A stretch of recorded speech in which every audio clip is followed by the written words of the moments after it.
बिस्मिल्लाहिर्रहमानिर्रहीम। अस्सलाम वालेकुम स्टूडेंट्स। आज का हमारा टॉपिक है प्रॉपर्टीज़ ऑफ एंगल्स। आज हम बात करेंगे ऐसे एंगल्स पे या उनकी प्रॉपर्टीज़ पे जो कोई भी ज्योमेट्रिकल डायग्राम में जब हमें एंगल्स कैलकुलेट करने होते हैं तो उसके अंदर एंगल कैलकुलेट करने के लिए हमें कुछ प्रॉपर्टीज़ पता होनी चाहिए एंगल्स की। आज हम उस पर डिस्कस करेंगे। तो सबसे पहले हम बात करते हैं, मैं आपको by the help of diagram भी एक्सप्लेन करूंगी, लेकिन उससे पहले आप लोगों को प्रॉपर्टीज समझा दूं सारी, ताकि जब हम डायग्राम पे जाएं तो आप आराम से सब कुछ कैलकुलेट करना आपके लिए भी आसानी हो जाए। तो सबसे पहले हम बात करते हैं पैरेलल लाइंस। पैरेलल लाइंस हमारी क्या होती हैं? ऐसी लाइंस जो कभी भी आगे जाके कभी भी वो आपस में इंटरसेक्ट ना करें। लाइक दैट, अगर मैं आपसे बात कर रही हूँ कि मेरे पास ये दो पैरेलल लाइंस हैं, ये आगे कंटिन्यूसली जा रही हैं, ठीक है, लेकिन बात क्या है यहाँ पे इनके बीच में कि इनका जो परपेंडिकुलर डिस्टेंस है वो बिल्कुल सेम रहता है, वो कभी भी कम या ज़्यादा नहीं होता। वो लाइंस कहलाती हैं पैरेलल लाइंस।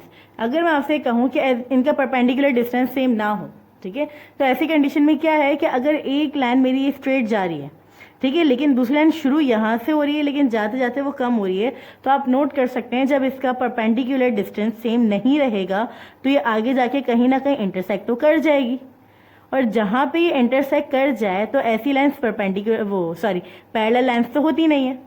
सही, पैरेलल लाइंस क्या है? जिनका परपेंडिकुलर डिस्टेंस बिल्कुल इक्वल हो, आगे जाकर भी वो कभी भी चेंज ना हो, ऐसी लाइंस कहलाती हैं पैरेलल लाइंस।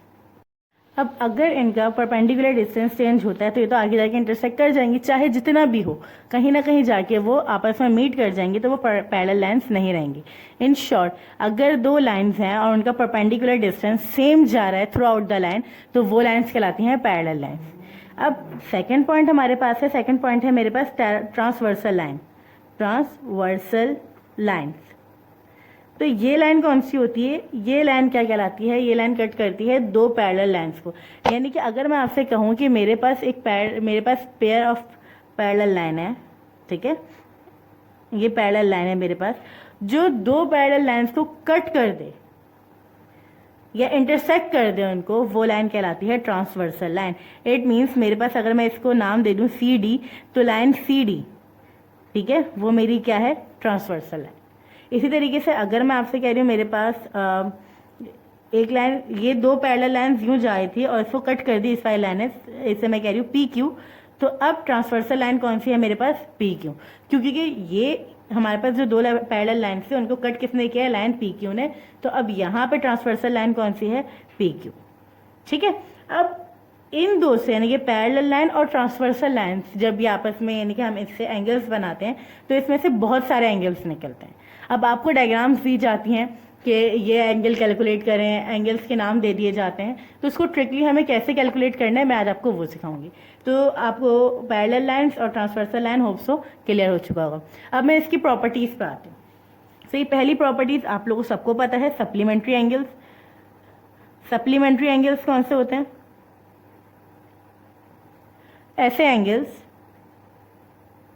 ठीक है, यानी कि मैं आपको ये कहूँगी कि मैं एडजेसेंट एंगल, इसे कह सकते हैं एडजेसेंट एंगल भी, एडजेसेंट एंगल्स। इट मीन्स कि ऐसे एंगल्स जो स्ट्रेट लाइन पे बन रहे हो, यानी कि अगर मैं आपसे कह रही हूँ कि मेरे पास ये स्ट्रेट लाइन जा रही है, अब इसके ऊपर यहाँ पे भी एक लाइन है, यहाँ पे भी एंगल बन रहा है, ये भी एक एंगल बन रहा है, एंड सो ऑन, यहाँ पे भी एक एंगल बन रहा है, तो ये सब एंगल तो अलग अलग होंगे, यानी कि ये एक्यूट एंगल है, ये हमारे पास दूसरा एंगल है, ये अलग एंगल जा रहा है, ये अलग है, ये अलग है।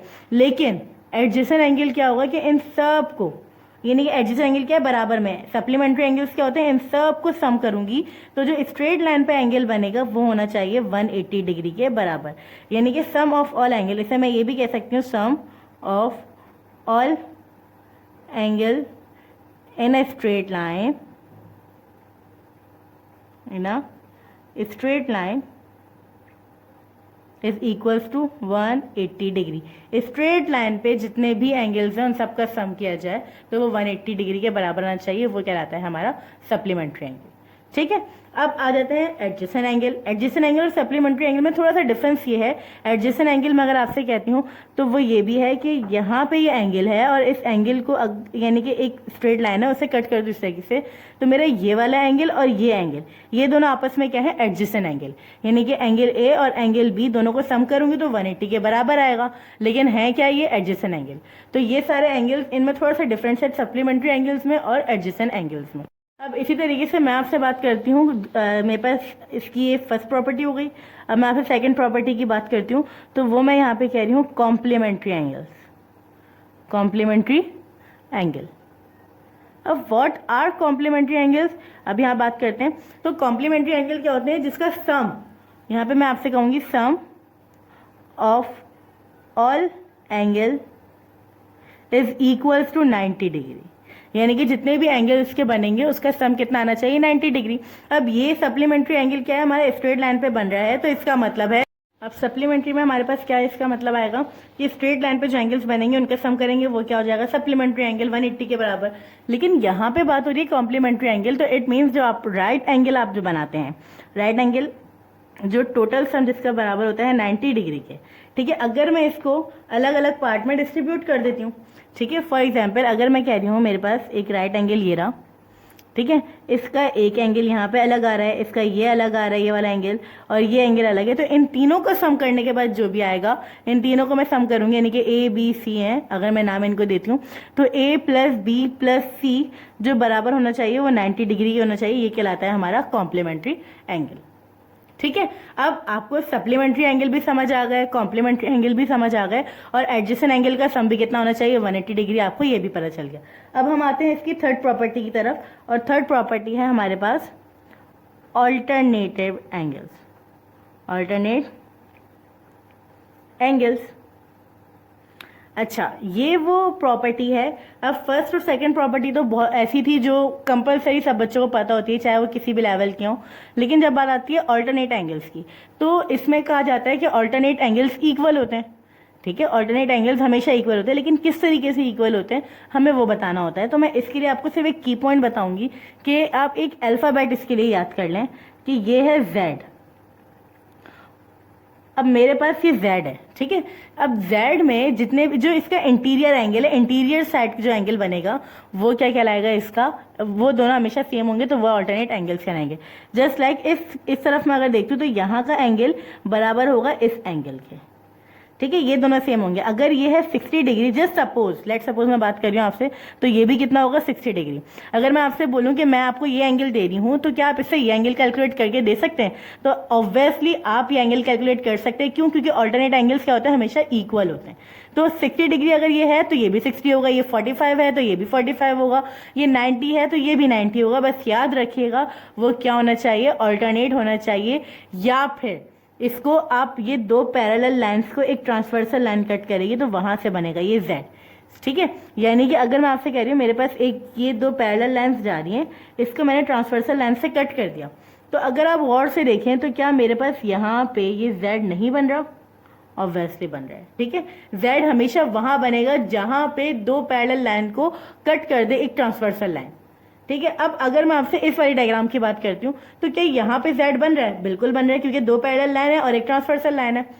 तो देखिए ये जा रहा है यहाँ से, ये वाली लाइन आई, ये इधर आया और ये इधर। इट मीन्स कि जो एंगल यहाँ पे होगा वही एंगल यहाँ पे होगा। Is that clear? ठीक है, अब हम बात करते हैं अपने ऑल्टरनेट की, तो बात कर ली, अब हम बात करें अपने फोर्थ प्रॉपर्टी की। और फोर्थ प्रॉपर्टी हमारी क्या है इसकी, वर्टिकली अपोजिट एंगल।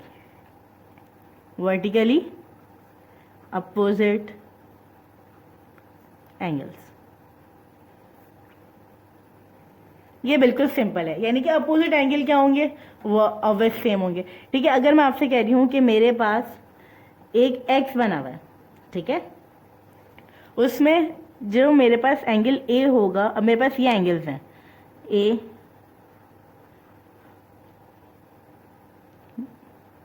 ये 4 एंगल्स हैं। ठीक है, मैंने कहा ए बी सी डी। अब मुझे कैलकुलेट करना है, मैंने आपसे कहा कि मेरे पास एंगल्स हैं तो उसे कैलकुलेट करना है, या इसमें इक्वल एंगल्स बताएं, तो याद रखिएगा एंगल ए हमेशा बराबर होगा एंगल सी के, क्योंकि वर्टिकली अपोजिट हैं। वर्टिकली का मतलब क्या है, आमने सामने, बिल्कुल उसके साथ। अब वर्टिकली अपोजिट है तो ये दोनों इक्वल होंगे। इसी तरीके से वर्टिकली अपोजिट यहाँ पे बी और डी है, तो एंगल बी बराबर होगा एंगल डी के। तो ये होगा हमारे वर्टिकली अपोजिट एंगल। इसी तरीके से फिफ्थ प्रॉपर्टी है, वो मैं बात करूंगी आपसे कॉरेस्पॉन्डिंग एंगल के, कॉरेस्पॉन्डिंग एंगल्स।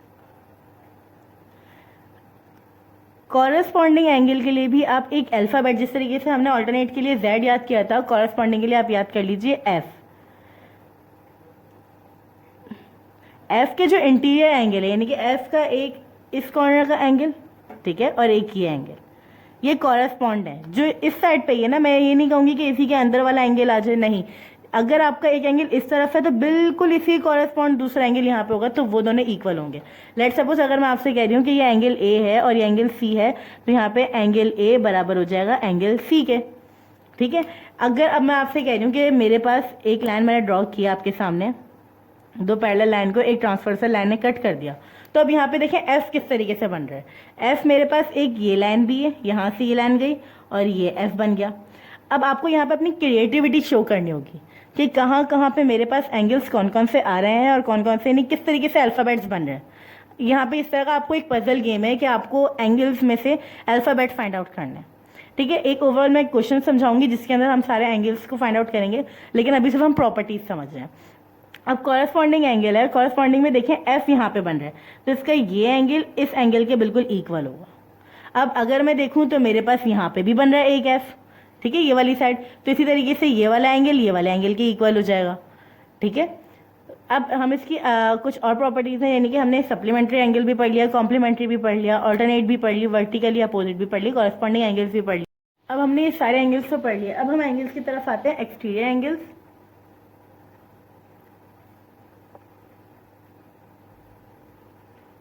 एक्सटीरियर एंगल्स, अब एक्सटीरियर एंगल क्या है, यानी कि इन शॉर्ट आप इसको इस तरीके से समझें कि आपकी जो कोई भी एंगल की शेप होगी या पैरेलल लाइंस को ट्रांसवर्सल लाइन जब कट करेगी तो उसके इंटीरियर यानी कि अंदर वाले एंगल्स जो होंगे उसके आउटसाइड की बात की जाएगी।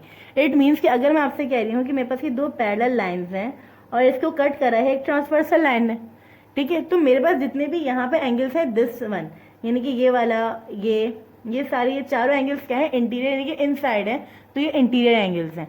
लेकिन एक्सटीरियर क्या है, जो आउटसाइड की तरफ बने वो, जिसको कोई और एंगल कवर ना कर रहा हो, यानी कि मेरे पास एक एंगल ये हो गया, यहाँ पे आ गया, ये सारे एंगल्स हो गए, तो इसे मैं नाम दे दूंगी A B C D E F G H. तो अब यहाँ पे क्या है, मेरे पास एक्सटीरियर कौन से, आउटसाइड वाले एंगल्स जो बाहर की तरफ बने वो। इसी तरीके से जब मैं बात करूंगी इंटीरियर एंगल्स की, अच्छा एक्सटीरियर एंगल होते हैं और एक होता है exterior alternate angle. Exterior angles आपके पास कौन से, angle A, angle B, angle C and angle D. लेकिन जब मैं बात करूंगी एक्सटीरियर ऑल्टरनेट एंगल्स, जब मैं बात करूंगी एक्सटीरियर ऑल्टरनेट एंगल्स की, तो याद रखिएगा जो एक्सटीरियर ऑल्टरनेट एंगल्स होते हैं वो हमेशा इक्वल होते हैं, ठीक है। यानी कि अगर मैं बोल रही हूँ एंगल ए है तो इसका ऑल्टरनेट कौन सा, यानी कि अपोजिट कौन सा होगा वर्टिकली, तो वो क्या है, एंगल डी। तो एंगल ए और एंगल डी एक्सटीरियर है और ऑल्टरनेट होंगे तो ये इक्वल होंगे। इसी तरीके से एंगल बी बराबर हो जाएगा एंगल सी के, क्योंकि ये वर्टिकली अपोजिट कहलाएंगे। अगर मैं बीच में से पूरी मिसिंग कर दूं, इस चीज को कट कर दूं, तो मेरे पास ये लाइन इस लाइन के अपोजिट हो जाएगी, तो ये वर्टिकली अपोजिट एंगल भी कहलाएंगे। तो इसी तरीके से एक्सटीरियर ऑल्टरनेट एंगल्स और वर्टिकली अपोजिट एंगल, इनकी प्रॉपर्टीज मिलती जुलती होंगी, ठीक है। अब मैं बात करूंगी आपसे इंटीरियर एंगल्स की। अब इंटीरियर एंगल्स को मैंने आपको समराइज करके बता तो दिया कि इंटीरियर एंगल कौन से होते हैं, जो इनसाइड द शेप होते हैं, इनसाइड द डायग्राम होते हैं। तो अब इसको पता कैसे करेंगे कि इसमें मतलब किस तरीके से हम इसे कैलकुलेट कर सकते हैं, तो उसके लिए याद रखिएगा एक आपके पास अल्फ़ाबेट कौन सा है, सी। अब सी होता है राउंड में, ठीक है, ज़्यादातर कंफ्यूजन आती है, तो सी है, सी को हम किस तरीके से शेप में देख सकते हैं। तो अगर हम इसे डायग्राम से या लाइन्स के थ्रू देखें तो सी को तो मैं यूं भी बना सकती हूँ, कोई प्रॉब्लम है, जितनी भी हमारी डायग्राम्स है, अगर हम ज्योमेट्रिकल डायग्राम देखें तो इसमें हम सी को ऐसे बना सकते हैं ना। तो यहाँ पे देखें क्या ये पैरेलल लाइंस है और उसको कट करेगी ट्रांसवर्सल लाइन। तो इसी तरीके से अगर मैं आपसे कहूँ कि दो पैरेलल लाइंस, यानी कि ये मेरे पास पैरेलल लाइन जा रही है और इसको कट कर दिया ट्रांसवर्सल लाइन ने, तो यहाँ पे क्या मेरे पास शेप सी बन रहा है, ठीक है। अब इसका और इसका, यानी कि सम ऑफ इंटीरियर एंगल बराबर हो जाएगा sum of interior angle equals to 180 degree. ठीक है, यानी कि A plus angle B is equals to 180 degree. ठीक है, तो ये हैं आपके इंटीरियर एंगल्स और एक्सटीरियर एंगल। होप सो आपको ये वाली वीडियो बहुत अच्छे समझ आई होगी। इंशाल्लाह अपनी नेक्स्ट वीडियो में हम डिस्कस करेंगे और फर्दर डिटेल में इनकी एग्जांपल्स, जिसमें मैं आपको लिंक भी दे दूंगी, उसमें हम 2 या 3 एग्जांपल आराम से डायग्राम्स हम आराम से डिस्कस करते हैं। ठीक है, थैंक यू सो मच। अल्लाह हाफिज़, टेक केयर।